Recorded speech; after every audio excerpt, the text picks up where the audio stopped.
Bonjour, alors on est lundi, c'est le troisième jour du festival L'Arrêt dans le Pré, on est à la scène Faramine. Je suis sur scène avec Soi. Bonjour. Qui va danser ce soir pour nous. Ça s'appelle Groove. Ouais, une pièce qui s'intitule Groove. Ouais. Alors est-ce que tu peux nous dire un petit peu là comment, après cette répétition, comment tu te trouves pour ce spectacle dans ce lieu, dans cet écrin de verdure?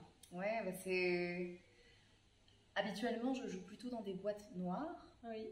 Ça m'arrive de jouer en extérieur, ça m'est déjà arrivé dans un écrin de verdure, mais là c'est très très beau avec la pierre, avec le bois, le son, du coup il y a des réflexions du son qui sont différentes aussi, c'est très intéressant. Oui, ça change en tout cas. Donc il faut trouver des ajustements, au niveau du son, au niveau aussi de la façon de jouer, d'interpréter. Mais c'est chouette quand les espaces ont une âme comme ça, une singularité, c'est toujours plaisant en tout cas, de trouver la bonne façon d'amener son projet à l'intérieur de ça. Ouais. Donc tu vas nous faire un solo pendant 1 heure à peu près ce soir sur cette scène avec le public autour de toi. Ouais. Donc c'est quand même une sacrée performance. Ouais, c'est 45 minutes. 45 minutes. Ouais, 45 minutes. Ouais. C'est 45 minutes. J'ai préféré avoir le public, en tout cas pour ce spectacle-là, dans une configuration qu'on appelle configuration quadrifrontale, donc avec des personnes de chaque côté, de façon à créer plus une idée d'ambiance, d'atmosphère. Par exemple, quand on est en configuration frontale, c'est plus dans une idée de création d'images, de tableaux d'images. Là, en l'occurrence, c'est plus la création d'une énergie qui circule, quelque chose de plus circulaire en fait, comme c'était le cas en fait la danse auparavant qui se faisait plutôt en cercle.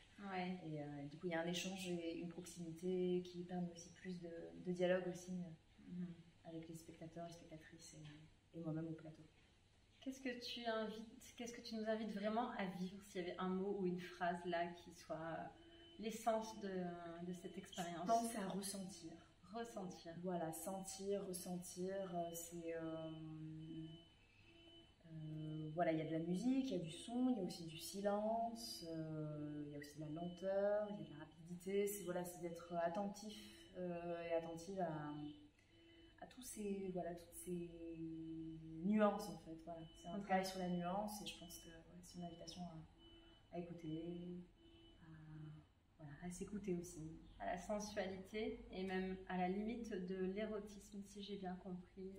Oui, ouais, c'est vrai que ça c'était en 2021, hein. C'est vrai que c'était une...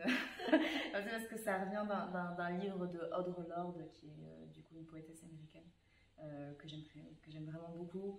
Et c'est vrai qu'elle parlait d'érotisme, c'est-à-dire de vivre aussi pleinement, elle encourageait les femmes à vivre pleinement en fait, par leurs sensations, les plaisirs, de ne pas se refuser. Autant quand on écrit un livre, on écrit un petit truc, ou quand on danse, ou quand on range sa bibliothèque, ou quand on mange, de vivre ses plaisirs à fond. Et je pense que c'est quelque chose en tout cas que j'essaie de trouver dans cette pièce-là. Super, voilà, tout un programme. Donc on va commencer la soirée à 18 h en accès libre avec les yeux dans les yeux. Et puis on continuera après une petite pause buvette et restauration sur la scène avec Soi et les grooves pour vivre des sensations. À tout à l'heure. À tout à l'heure.